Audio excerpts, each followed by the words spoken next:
وبركاته. إن الحمد لله نحمده ونستعينه ونستغفره ونعوذ بالله من شرور أنفسنا ومن سيئات أعمالنا. من يهده الله فلا مضل له ومن يضلل فلا هادي له وأشهد أن لا إله إلا الله وحده لا شريك له وأشهد أن نبينا محمدا عبده ورسوله وصفيه من خلقه وخليله.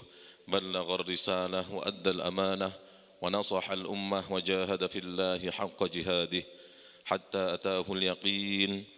اللهم صل وسلم وزد وبارك على سيدنا محمد وعلى آله وصحبه ومن تبعهم بإحسان إلى يوم الدين. أما بعد. اللهم علمنا ما ينفعنا وانفعنا بما علمتنا وزدنا علما وألحقنا بعبادك الصالحين. Amin. Para jemaah salat maghrib Masjid Ad-Du'a yang semoga senantiasa dimuliakan oleh Allah Subhanahu wa taala. Alhamdulillah pada malam hari ini kita masih diberikan kesempatan oleh Allah Subhanahu wa taala untuk menunaikan salat maghrib berjamaah di masjid yang kita cintai ini, Masjid Ad-Du'a, dan saat ini kita lanjutkan dengan kajian. Tentunya harapan kita semoga amal ibadah kita senantiasa diterima oleh Allah Subhanahu wa taala dan semoga kita selalu istiqomah dalam melakukan ibadah dan amal saleh dan semoga kelak kita mendapatkan husnul khatimah. Amin ya rabbal alamin. Salawat dan salam semoga senantiasa tercurahkan kepada junjungan kita Nabi Muhammad sallallahu alaihi wasallam, juga kepada seluruh keluarga dan seluruh sahabat beliau. Semoga sebagaimana Allah mengumpulkan kita pada malam hari ini di Masjid Ad-Du'a ini, semoga kelak Allah juga mengumpulkan kita bersama Rasulullah sallallahu alaihi wasallam di surga Firdaus. Amin ya rabbal alamin. Jamaah yang dimuliakan oleh Allah Subhanahu wa taala, pada malam hari ini insyaallah kita akan melanjutkan kajian kita terhadap kitab Sahih Al-Bukhari, yaitu kitab yang paling sahih setelah Al-Qur'an. Dan kita masih berada atau di pembahasan pada Kitabul Iman. Kitabul Iman, babnya babu tafaduli ahlil imani fil a'mal. Bab perbedaan, ya, perbedaan secara tingkatan, ya. Perbedaan dalam tingkatan, ya, amal-amal ahlul iman, amal-amal orang-orang yang beriman. Jadi secara umum judulnya ingin menjelaskan kepada kita bahwa orang-orang beriman itu amalnya ya berbeda-beda. Berbeda-beda secara tingkatan. Ada yang memang orang beriman amalnya luar biasa, ada yang biasa-biasa saja, dan ada yang orang iman yang amalnya ya buruk. Ada juga orang yang beriman yang amalnya apa? Buruk. Bahkan ada orang yang beriman tapi tidak sempat beramal sama sekali, kemudian mati. Ya, ada seperti itu. Jadi nanti di dalam bab ini disebutkan dua hadis Nabi Muhammad sallallahu alaihi wasallam yang secara tidak langsung menggambarkan tentang adanya perbedaan-perbedaan amal ibadah yang dilakukan oleh ahlul iman atau oleh orang-orang yang beriman. Baik, hadis yang pertama dalam bab ini yaitu an Abi Sa'idin Al-Khudri radhiyallahu anhu, dari sahabat Abu Sa'id Al-Khudri radhiyallahu anhu, anin Nabi sallallahu alaihi wasallam, dari Nabi Muhammad sallallahu alaihi wasallam qala, beliau bersabda, yadkhulu ahlul jannati al jannah, para penghuni surga masuk surga, sudah masuk surga semua. Wa ahlun nari an-nar, dan penduduk surga atau penghuni neraka juga masuk neraka. Jadi setelah hari kiamat dikumpulkan di padang mahsyar, kemudian ada hisab, setelah itu ada sirat, kemudian yang ahli surga masuk surga, ada yang ahli neraka masuk neraka, kemudian ada juga syafaat, ya. Nanti ada di setelah ahli surga masuk surga, ahli neraka masuk neraka, sebelum yang kisah ini ada nanti orang-orang mukmin saling memberi syafaat. Jadi nanti dalam satu riwayat disebutkan bahwa orang-orang mukmin itu setelah masuk surga mereka nanya kepada Allah Subhanahu wa taala, ya Allah, mana teman-teman kami yang dulu sering berjamaah bareng, sering kajian bareng dan sebagainya, kok enggak ada gitu. Kata Allah, coba lihat di neraka. Nah, dilihat ternyata kelihatan. Jadi yang geseng baru kakinya sampai lutut sampai ini. Wajahnya masih kelihatan. Ya. Wajahnya masih Kelihatan akhirnya mereka berkata, wahai ya Allah itu teman-teman saya, tolong keluarkan dari neraka. Maka mereka pun dikeluarkan oleh Allah Subhanahu wa ta'ala. Nah ini syafaat antar orang yang beriman. Nah, jadi ada syafaat dari Rasulullah Sallallahu Alaihi Wasallam, ada syafaat dari para nabi, ada syafaat. Syafaat itu apa? Syafaat itu ibarat minta kepada Allah agar menolong orang lain. Gitu ya. Nah, jadi kalau dalam urusan dunia syafaat misalnya ada di antara kita ini yang dekat dengan gubernur misalnya.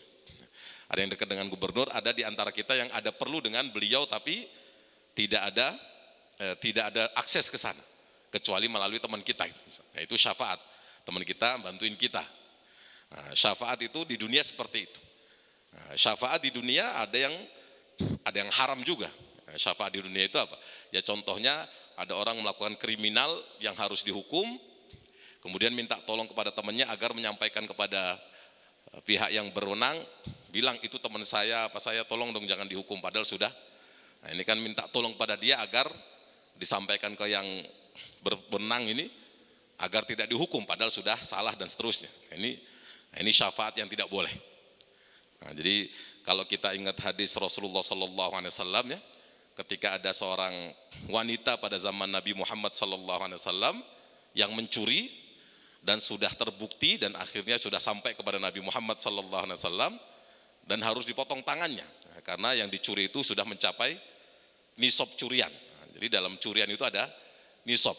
Tidak semua orang mencuri dipotong tangannya. Ada beberapa syarat ya.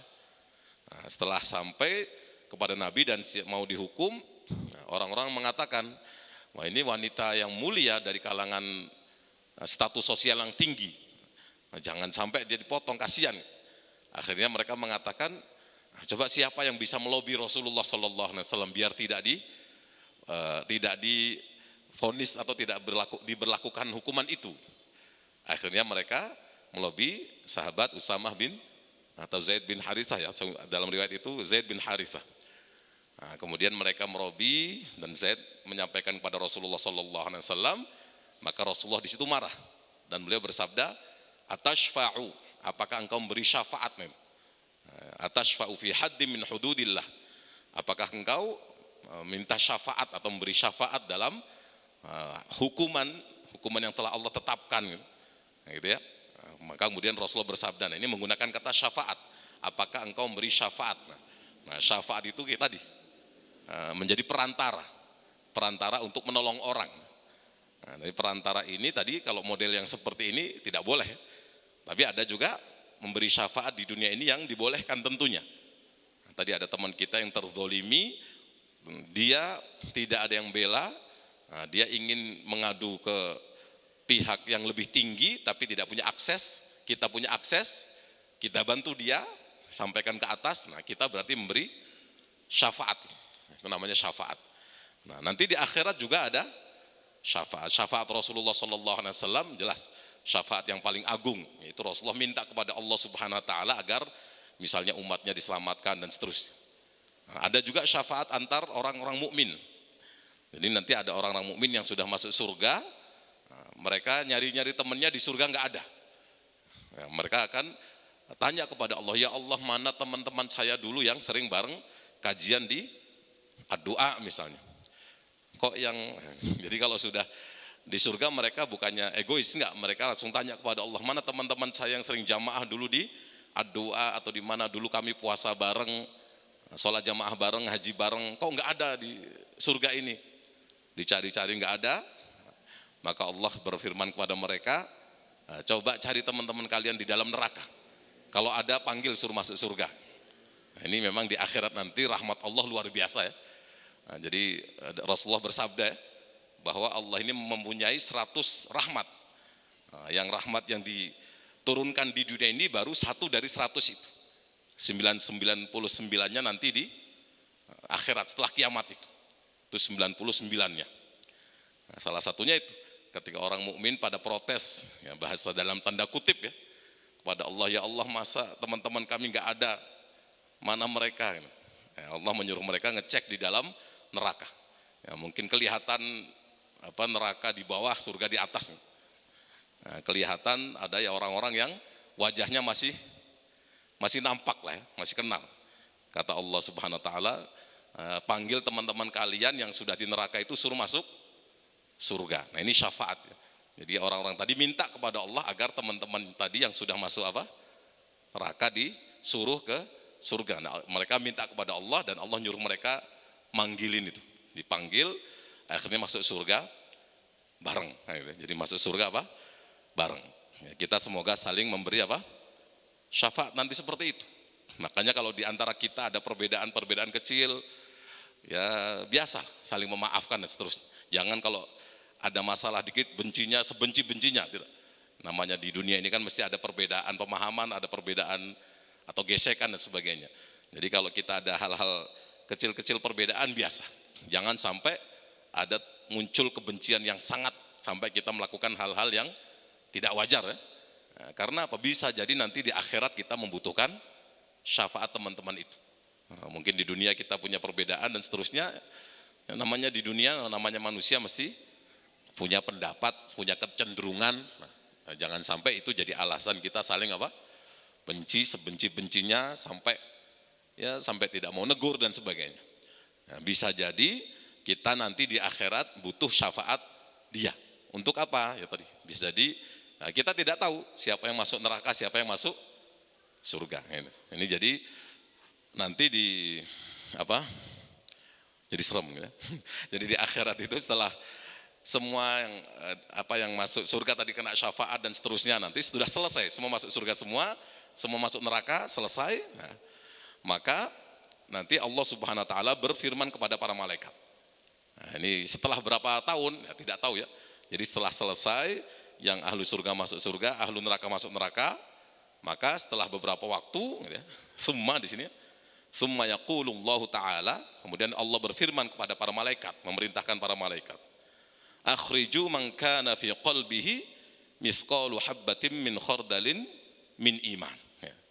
Wahai para malaikat, ya, keluarkanlah orang-orang yang di dalam hatinya itu ada mithqalu habbah, mithqalu berat, mithqalu habbatin min iman, yang ada di dalam hatinya keimanan yang beratnya sebiji sawi. Jadi malaikat diperintahkan oleh Allah Subhanahu wa taala untuk mengeluarkan orang-orang yang sudah ada di neraka, tapi mereka itu punya keimanan dalam hatinya walaupun sekecil biji sawi. Nah, ini kebayang enggak iman?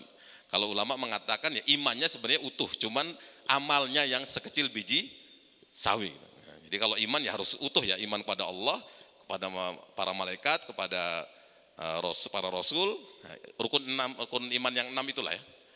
Jadi para ulama menjelaskan Allah memerintahkan para malaikat untuk mengeluarkan orang-orang mukmin yang sudah kadung nyemplung neraka. Dan mereka itu Allah memerintahkan kepada mereka, keluarkan orang-orang yang di hatinya ada iman dan amalnya hanya sekecil biji sawi. Amal sekecil biji sawi itu seperti apa? Nah, tidak terbayang ya. Tapi ini ingin menggambarkan atau untuk menggambarkan bahwa sekecil apapun amal ibadah kita tidak ada yang akan terlewati oleh Allah SWT. Semua tercatat dan semua ada balasannya. Nah, jadi kalau di dalam hadis ini luar biasa ya. Allah memerintahkan para malaikat untuk mengeluarkan orang-orang yang ada iman di dalam hatinya dan amalnya itu hanya sekecil biji sawi. Nah, ini mengingatkan kita kepada firman Allah Ta'ala dalam surat Idza zulzilatil ardu zilzalaha. Nah, kemudian ada faman ya'mal mithqala dzarratin khairan yarah. Faman ya'mal mithqala dzarrah. Barang siapa. Nah, di sini menggunakan kata habbatin min khardalin, sekecil biji sawi. Kalau dalam ayat itu menggunakan mithqala faman ya'mal mithqala dzarrah. Nah, dzarrah itu macam-macam ulama mengatakan. Ada yang mengatakan semut hitam yang kecil. Nah, jadi siapapun melakukan amal soleh sekecil semut hitam itu, atau sekecil kalau kita lihat rumah ada lubangnya matahari masuk, ada yang terbang-terbang itu. Nah, jadi ini ingin menggambarkan tentang sesuatu yang sangat kecil. Jadi bagaimana Allah sangat adil, Allah tidak mendolimi hambanya sekecil apapun itu. Nah, jadi sekecil apapun amal ibadah kita pasti akan dicatat oleh Allah Subhanahu wa taala. Jadi Allah berfirman kepada para malaikat, keluarkan orang yang sudah nyemplung di neraka tadi, tapi di hatinya ada keimanan dan dia pernah beramal sekecil biji sawi. Nah, ini. Ulama menjelaskan macam-macam. Orang yang ada iman dan beramal sekecil biji sawi itu seperti apa? Ya kan tidak terbayang. Ada yang mengatakan yaitu orang yang sudah punya iman dalam hatinya, sudah iman lengkap, belum sempat mengucapkan syahadat, keburu mati. Ada yang seperti itu. Nah, tapi ada nggak seperti itu? Ya Allah alam ya. Atau ada orang yang sudah beriman betul tapi belum beramal sekali, amal sama sekali tapi meninggal dunia. Nah, tapi dia sudah mengucapkan, itu kan suatu amal. Nah, jadi mengucapkan la ilaha illallah tapi belum melakukan apapun. Nah, jadi untuk menafsirkan amal yang sekecil biji sawi tentu sangat sulit ya, karena ini gambaran hanya menggambarkan bahwa sekecil apapun itu amal kita semua akan dicatat oleh Allah Subhanahu wa taala dan tidak akan ada yang terzolimi sama sekali. Nah, jadi alhamdulillah insyaallah kita ini dalam hati kita insyaallah ada iman semua lah ya. Nah, kita ini walaupun ya imannya kualitas tidak sehebat orang-orang yang luar biasa itu, tapi alhamdulillah insyaallah iman kita ya lumayan lah ya, lumayan. Jadi tentunya kita selalu bersyukur kepada Allah Subhanahu wa taala ya. Nikmat yang paling besar dari Allah Subhanahu wa taala itu adalah apa? Ya keimanan itu. Iman ini yang akan menyelamatkan kita, yang menjadi penyebab keselamatan kita. Adapun masuk surga dan neraka ya tidak lain itu karena anugerah Allah Subhanahu wa taala. Makanya dalam riwayat lain disebutkan begini ya. Yadkhulu ahlul jannati al jannah. Dalam hadis ini disebutkan penghuni surga masuk surga. Kalau dalam riwayat lain disebutkan yudkhilullahu, Allah memasukkan ahli surga ke dalam surga. Ada yang riwayat lain menyebutkan Allah memasukkan ahli surga ke dalam surga dengan rahmatnya. Nah, gitu. Nah, jadi mengingatkan kita bahwa kita ini kalau misalnya masuk surga yaitu tidak lain karena apa? Rahmat Allah Subhanahu wa taala. Adapun amal ibadah kita ya sekedar wasilah. Wasilah. Jadi bagaimanapun sudah menjadi hak atau menjadi hak prioritas atau prerogatif Allah ya. Memasukkan surga itu siapa, memasukkan neraka siapa terserah Allah Subhanahu wa taala. Tetapi kita yakin Allah tidak akan menzolimi hambanya, itu saja. Nah, kita tidak boleh mengatakan Allah wajib memasukkan orang soleh ke dalam surga. Nah, tidak boleh dalam akidah ahli sunnah wal jamaah, tidak boleh kita mengatakan Allah wajib begini, tidak.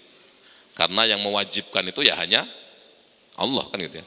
Tapi kita yakin Allah tidak akan menzolimi hambanya sekecil biji sawi, sekecil apapun tidak akan terzolimi. Dan Allah sudah berjanji bahwa Allah akan memasukkan surga orang yang beriman, orang yang soleh dan seterusnya. Nah di sini ya, Allah memasukkan surga orang-orang, Allah memasukkan surga para penghuni surga dengan rahmatnya. Jadi kalau orang masuk surga itu karena rahmat Allah. Adapun orang yang Allah masukkan ke dalam neraka itu karena keadilan Allah. Nah, jadi kalau keadilan ya adil ya berarti fair ya. Kejahatan begini ya hukumannya begini. Kalau rahmat, orang melakukan keburukan tapi diampuni, dikasihi, nah maka itu rahmat. Jadi orang masuk surga atau orang dimasukkan surga oleh Allah itu karena rahmatnya. Bi rahmatihi wa fadlihi. Karena rahmat Allah dan kemurahan Allah. Adapun orang yang dimasukkan neraka oleh Allah itu oleh apa? Itu karena keadilan Allah. Allah pasti adil.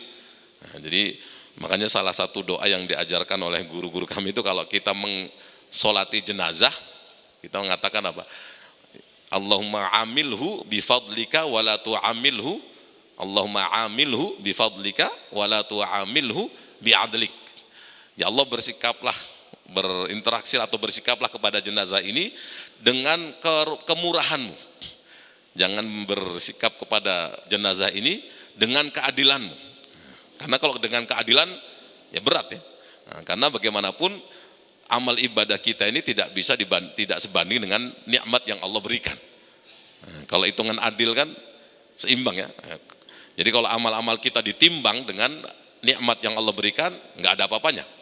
Nah, makanya kita minta kepada Allah agar ketika muamalah tadi ya, bersikap kepada kita Nah, kita minta kepada Allah agar bersikap dengan sikap fadlnya, kemurahannya, bukan keadilannya. Nah, kalau keadilannya, tadi keadilan itu berat ya. Tapi kita yakin orang yang dimasukkan ke surga oleh Allah itu karena rahmat dan kemurahannya. Sedangkan orang yang Allah masukkan ke dalam neraka itu karena keadilannya, bukan karena kezalimannya. Allah tidak zalim sama sekali. Baik ya, lanjutkan hadis tadi. Jadi Allah Subhanahu wa taala tadi setelah penghuni surga masuk surga semua. Ada yang masuk surga langsung, ada yang masuk surga yang karena syafaat teman-temannya tadi. Nah, sudah masuk surga semua. Kemudian penghuni neraka sudah masuk neraka semua gitu ya. Nah, kemudian Allah berfirman kepada para malaikat tadi. Nah, keluarkan dari neraka orang-orang yang di hatinya itu ada keimanan dan pernah beramal walaupun sekecil biji sawi. Nah, ini setelah berapa lama di neraka? Nah, ini nggak ada keterangannya. Cuman yang pasti para ulama mengatakan, ada yang mengatakan satu harinya di neraka di akhirat itu, ada yang mengatakan seperti 70.000 tahun, ada yang mengatakan 1.000 tahun di dunia. Al-Fasanah ya. Jadi satu harinya di akhirat, baik di surga atau neraka, itu seperti 1.000 tahunnya di dunia, baik di surga atau neraka. Ada yang mengatakan enggak 70.000, 70.000 ya, atau 7.000 ya, 7.000 tahun di dunia. Ya katakan paling kecil tadi 1.000 lah ya. Satu harinya 1.000 di neraka atau di surga atau di akhirat itu seperti 1.000 tahunnya di dunia. Ya, kalau di neraka 3 hari sudah 3.000 tahun, 3.000 berapa? 3.000 tahun, enggak kebayang berapa lamanya. Maka jangan pernah bercita-cita mencicipi neraka. Jadi kita harapkan Allah Subhanahu wa taala ya bermurah hati kepada memberikan kemurahannya kepada kita ya, agar kita nanti dimasukkan ke dalam surga. Ya, di dalam surga dengan apa? Ya minimal dengan, kalaupun dihisab dengan hisab yang yasir, dengan hisab yang mudah. Nah, karena ada orang-orang yang memang akan masuk surga tanpa hisab. Nah, itu orang-orang pilihan. Ya, ada beberapa kategori ya. Nah, kalau kita minta kepada Allah, ya Allah masukkan saya ke dalam surgamu tanpa hisab, ya boleh minta, itu boleh. Tetapi kalau kita lihat kategori-kategori itu ya malu juga kita.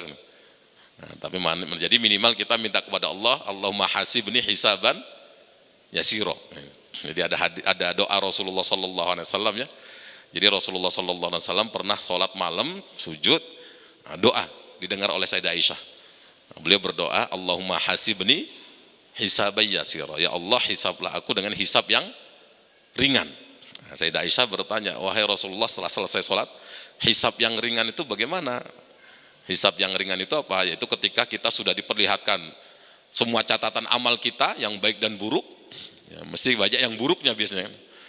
Tapi tiba-tiba kemudian Allah mengampuni. Nah, jadi sebenarnya tidak ada dihisab, tapi ketika kita diperlihatkan amal ibadah kita, perbuatan-perbuatan kita sudah ketakutan biasanya gitu. Nah, tapi ternyata kemudian Allah apa? Mengampuni. Maka salah satu doa yang bisa kita amalkan, baik ketika sujud, ketika setelah sholat, atau kapan saja dalam kondisi yang baik, tadi, Allahumma hasibni hisaban yasira. Nah, itu boleh, bagus diamalkan, dan itu ma'tsur atau diriwayatkan dari Rasulullah Sallallahu Alaihi Wasallam. Atau kalau setelah baca Al-Quran, hal ataka hadithul ghasyiyah itu, di akhir ayat, ada akhir surat? Kan ada ya? Akhir surat, setelah selesai surat Al-Ghasyiyah, kita dianjurkan membaca tadi doa Allahumma hasibni hisabai yasiro. Padahal Rasulullah tidak akan dihisab, tapi beliau ngajari kita salah satu doa itu. Beliau masuk surga tanpa hisab, tetapi beliau dalam salah satu doanya mengucapkan tadi Allahumma hasibni hisabai yasiro. Ya minimal kita kalaupun tidak masuk surga tanpa hisab, ya minimal dihisab yang ringan lah, semoga ya. Amin ya rabbal alamin. Baik, tadi malaikat diperintahkan oleh Allah untuk mengeluarkan orang-orang yang di hatinya ada keimanan, iman yang rukun iman itu tentunya, dan dia pernah beramal soleh sekecil biji sawi tadi. Nah, akhirnya apa? Fayukhrajuna minha qadiswaddu. Nah, akhirnya orang-orang yang dalam hatinya ada iman dan pernah beramal kecil saja itu, mereka dikeluarkan dari neraka. Ternyata ada memang. Nah, akhirnya dikeluarkan dari neraka dan mereka iswaddu, sudah hitam, sudah geseng semua. Nah, alhamdulillah masih geseng, belum jadi habis betul ya. Jadi, tapi memang di neraka kan begitu ya, habis nanti balik lagi, habis balik lagi gitu ya. Nah, jadi mereka itu kemudian para malaikat mengeluarkan orang-orang yang sudah di dalam neraka, dan ketika dikeluarkan mereka sudah pada iswad, jadi hitam legam, sudah geseng gitu ya. Fayulqauna fi nahril haya awil hayah. Jadi ada dua riwayat. Nah, jadi mereka kemudian yang geseng-geseng itu dilemparkan ke dalam nahar. Nahar itu apa? Sungai. Nah, sungai al-haya, haya itu artinya haya itu hujan. Jadi sungai yang airnya air hujan, atau ada yang riwayat lain mengatakan fi nahril hayati. Sungai kehidupan. Jadi mereka sudah geseng-geseng dicemplungkan ke dalam sungai kehidupan. Ini ada sungai nanti di akhirat lah ya. Nah, kalau di dunia ya sungai-sungai biasa. Nah, jadi kemudian mereka yang sudah geseng-geseng itu dimasukkan ke dalam sungai hayah tadi, sungai kehidupan ya. Fayambutuna, maka mereka tumbuh gitu. Jadi sudah geseng-geseng mungkin ngempel gitu, tumbuh kama tambutul habbatu fi janibis sail. Seperti tumbuhnya habbah, habbah itu biji. Nah, Rasulullah menggambarkan mereka itu tumbuh dari yang dari neraka sudah geseng tadi, mungkin sudah jadi arang gitu ya. Mereka kemudian tumbuh seperti tumbuhnya habbah, seperti tumbuhnya biji yang ada fi janibis sail, seperti tumbuhnya biji yang ada di pinggiran aliran air.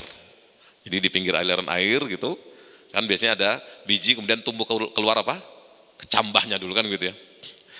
Nah, kemudian beliau bersabda, alam tara annaha takhruju safra'a multawiyah, tidakkah kalian melihat ya bahwa habbah tadi, biji tadi ya, keluar dari sana itu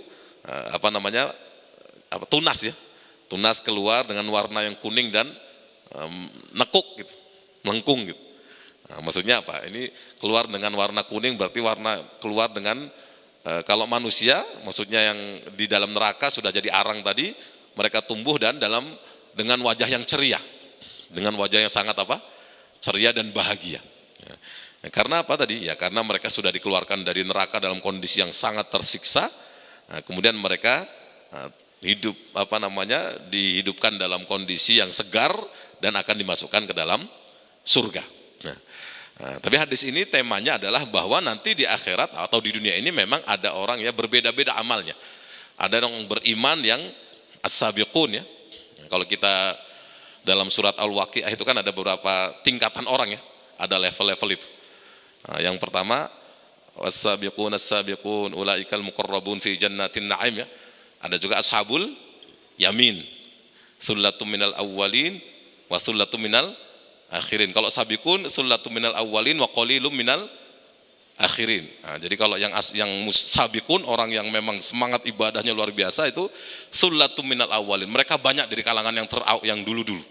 Wa qalilun minal akhirin, tapi dari kalangan belakangan sedikit saja. Kalau ashabul yamin, mereka sullatum minal awwalin, banyak dari kalangan yang awal-awal, generasi awal banyak. Wa sullatum minal akhirin, dan juga banyak dari generasi belakangan. Kemudian yang terakhir apa? Ashabus shimal, orang-orang yang dari golongan kiri. Golongan kiri ini yang sial, yang masuk neraka ya. Wa ashabus shimal ma ashabus shimal fi samumi wa hamim wa dhillim yahmum la baridi wala karim. Nah gitu. Nah, itu ada dalam surat Al-Waqiah pun begitu. Nah, kemudian dalam surat-surat lain juga disinggung ya tentang bagaimana orang itu memang bertingkat-tingkat. Nah, ada orang-orang yang beriman itu memang ada yang sabiqun, ada yang muqtasidun yang sedang-sedang saja, ada yang zalimun li nafsih. Dalam salah satu surat begitu. Nah, ada orang yang zalim, orang sudah beriman tapi masih berbuat zalim. Nah, jadi di sini menggambarkan bahwa orang beriman saja amal ibadahnya berbeda-beda, bertingkat-tingkat. Jadi tetapi salah satu kelebihan orang yang beriman, walaupun seburuk-buruknya amal dia, seburuk-buruknya perbuatan dia, insya Allah masih ada harapan untuk masuk surga. Tapi problemnya tadi, kalaupun masuk neraka ya sempat geseng dulu, ini kan kasihan. Nah, semoga kita tidak seperti itulah ya. Atau minimal nanti ada orang-orang yang amal baiknya dan amal buruknya seimbang. Nah, maka dia nanti masuk di kalangan ashabul a'raf ya. Jadi dalam surat Al-A'raf itu digambarkan ada orang-orang yang ketika ditimbang amalnya dan ditimbang amal baiknya dan amal buruknya ditimbang ternyata sama. Maka mereka ini tidak langsung masuk surga dan memang tidak masuk neraka ya, karena memang punya amal yang cukup banyak tetapi dosanya juga banyak. Maka mereka nanti akan nunggu berada di atas pagar ya, sampingnya surga, sampingnya neraka. Kalau ngelihat ahli surga mereka pingin sekali. Kalau ngelihat ahli neraka mereka takut sekali. Tapi memang ujung-ujungnya akan masuk surga. Mereka ini ashabul a'raf namanya, ashabul a'raf. Ya, jadi kalau ashabul a'raf ini masih mending ya, walaupun dia nunggu tapi tidak sempat masuk neraka. Ini kalau kita inginnya apa? Ya inginnya dosa-dosa kita diampuni oleh Allah Subhanahu wa taala, dihisab pun dengan hisab yang ringan sehingga langsung masuk surga. Amin ya rabbal alamin. Tidak lain semua itu karena rahmat Allah Subhanahu wa taala. Ya, yang penting kita menunaikan apa yang diperintahkan oleh Allah Subhanahu wa taala, menjauhi apa yang dilarang, dan itulah wasilahnya nanti Allah akan memasukkan kita ke dalam surganya. Dan tentunya kita selalu memohon kepada Allah Subhanahu wa taala agar keimanan kita terus dijaga ya. Keimanan kita terus dijaga. Baik, ini hadis yang pertama dari bab ini. Nah, ini bahwa ahlul iman, orang yang beriman itu ada yang tadi, ada yang memang nanti sempat masuk neraka dulu dan sampai geseng gitu. Ya, kita ingin Allah Subhanahu wa taala yang mengampuni dosa-dosa kita semua dan tidak sempat masuk neraka lah gitu ya. Amin ya rabbal alamin. Baik, kemudian hadis yang kedua ya dari sahabat juga Abu Sa'id Al-Khudri radhiyallahu anhu, yaqul, beliau berkata, qala Rasulullah sallallahu alaihi wasallam, Rasulullah sallallahu alaihi wasallam bersabda, baina ana naimun, ketika saya sedang tidur, kata beliau, ra'aitun nasa yu'raduna alayya wa alaihim kumusun. Aku melihat orang-orang, sahabat-sahabat beliau gitu ya, dihadapkan kepada beliau dan mereka dalam mimpi itu beliau melihat sahabat-sahabat beliau, orang-orang mereka memakai komis, baju lah ya, kain. Minha ma yablughus sudiyya. Ada baju yang hanya segini saja. Jadi hanya segini saja, dari atas ke bawah sampai dada saja. Wa minha ma duna dzalik, ada yang lebih rendah sedikit lagi, dari atas cuma segini. Tapi ada juga wa uridu alayya Umar bin Khattab, dan diperlihatkan kepadaku Umar bin Khattab, wa alaihi qamisun yajurruhu. Beliau, kata Rasulullah sallallahu alaihi wasallam, Umar bin Khattab radhiyallahu anhu dihadapkan kepada beliau dan dia pakai baju yang panjang sampai menyeretnya. Jadi beliau dalam mimpi diperlihatkan orang-orang, para sahabat-sahabat beliau gitu ya. Ada yang pakai baju cuman segini sedada, dari atas ke dada. Ada yang lebih dikit lagi. Ada yang sampai panjang sekali, sampai nyeret gitu, saking panjangnya. Qalu, para sahabat bertanya, fama awwal tazalika ya Rasulullah. Apa yang Anda takwilkan? Jadi, apa mimpi itu Anda takwilkan sebagai apa wahai Rasulullah sallallahu alaihi wasallam? Khususnya baju itu. Baju itu Anda takwilkan sebagai apa? Qala ad-din. Itu adalah agama. Dalam arti maksudnya apa? Baju yang dipakai oleh orang-orang dalam mimpi Rasulullah sallallahu alaihi wasallam itu adalah menggambarkan agama orang-orang yang ada dalam mimpi itu. Jadi Umar bin Khattab radhiyallahu anhu pakai baju panjang tadi, itu menunjukkan bagaimana beliau imannya kuat, amalnya luar biasa, sampai digambarkan seperti baju yang keseret saking panjangnya. Dan ini bukan berarti menunjukkan bahwa Umar bin Khattab radhiyallahu anhu lebih tinggi daripada Abu Bakar, bukan. Tetap kita dalam ahli sunnah wal jamaah ya menyatakan bahwa yang paling mulia setelah Rasulullah sallallahu alaihi wasallam dan setelah para nabi adalah Abu Bakar As-Siddiq, kemudian Umar bin Khattab. Tetapi di sini memang hadis ini menggambarkan tentang salah satu manaqib, salah satu keistimewaan Umar bin Khattab radhiyallahu anhu yang oleh Rasulullah sallallahu alaihi wasallam digambarkan tadi, agamanya, keimanannya dan amalnya itu amal yang sangat jauh di atas para orang-orang lain. Di sini hadis ini juga menggambarkan bahwa orang-orang yang beriman, bahkan para sahabat Nabi sallallahu alaihi wasallam, amal-amal mereka juga bertingkat-tingkat, tidak satu level, tidak satu level. Dan dalam kehidupan kita pun kita bisa merasakan itu ya. Ada di antara kita yang kalau ibadah semangat, nolong orang semangat, ada orang yang kurang semangat dan seterusnya. biar tetap semangat bagaimana? Ya kumpul dengan orang-orang yang semangat. Salah satu kuncinya begitu. Kumpul-kumpul dengan orang-orang yang semangat beramal gitu ya. Nah, sehingga kita bisa fastabiqul khairat, saling berlomba dalam kebaikan. Nah, jadi di sini tadi bukan membandingkan antara orang muslim dengan yang tidak Islam, bukan, tapi antara orang muslim itu sendiri. Bahwa orang Islam sendiri juga amal perbuatannya berlevel-level, bertingkat-tingkat, dan kualitasnya juga berbeda-beda. Nah, ini yang salah satu yang dinyatakan oleh Rasulullah SAW, amal ibadahnya dan juga imannya kuat itu Umar bin Khattab radhiyallahu anhu. Baik. Nah, cuman beliau pernah ditanya ya oleh seorang sahabat, wahai Rasulullah, siapakah orang yang paling kau cintai? Nah, beliau menjawab, Aisyah. Nah, kalau dari laki-laki siapa?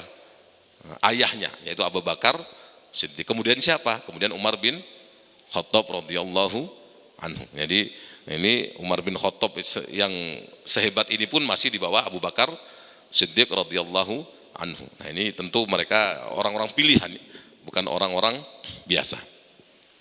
Dan menjadi kebiasaan Nabi Muhammad SAW dulu, seringkali beliau kalau setelah sholat subuh, ya, beliau setelah zikir menghadap para sahabat dan bertanya biasanya, ada enggak dari kalian yang semalam mimpi?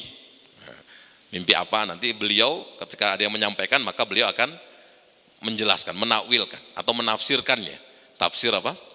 Mimpi. Nah, ada kadang ada cerita sahabat Abdullah bin Umar bin Al-Khattab, mimpi itu disampaikan, kemudian Rasulullah menafsirkan dan seterusnya. Nah, jadi tentu untuk menafsirkan mimpi ini bukan sembarangan orang ya. Jadi jangan pula kita mengatakan bahwa saya ahli tafsir mimpi, kemudian buka praktek.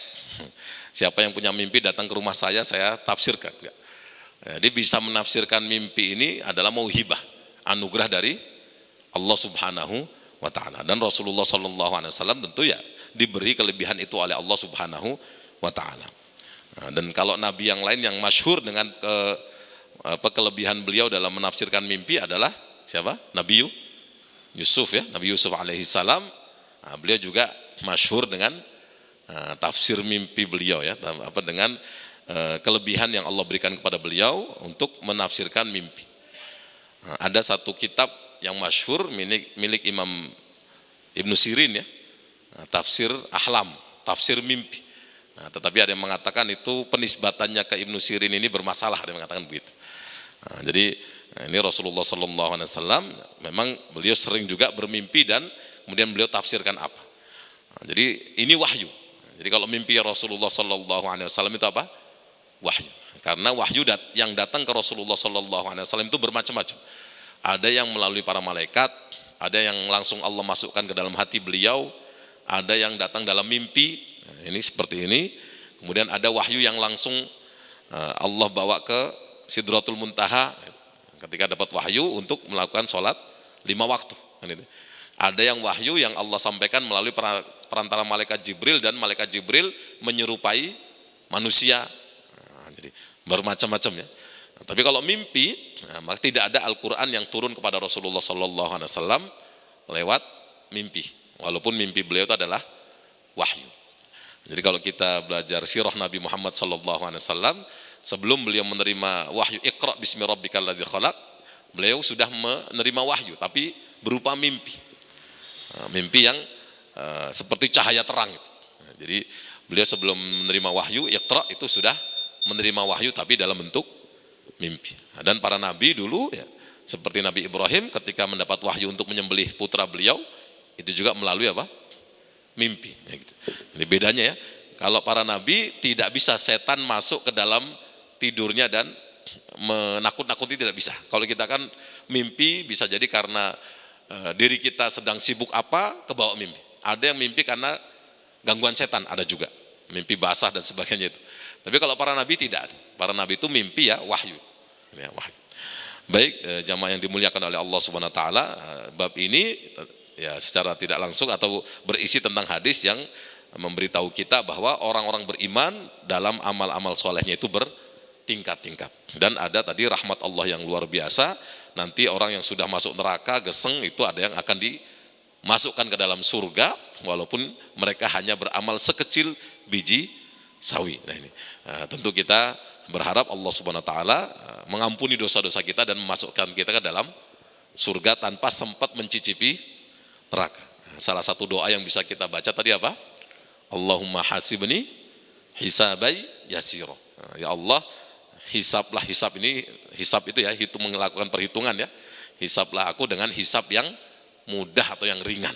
Ini doa yang bisa kita amalkan dengan harapan Allah mengabulkan doa-doa tersebut dan nanti kita dimudahkan dalam hisab kita ketika di yaumil hisab nanti. Demikian, terima kasih atas perhatiannya. Semoga Allah mengampuni dosa kita semua. Wassalamualaikum warahmatullahi wabarakatuh. Kisah inspiratif, hukum Islam, adab seorang muslim, tata cara beribadah, amalan kehidupan, motivasi sukses dan cara bisnis, parenting Islam dan Samawa.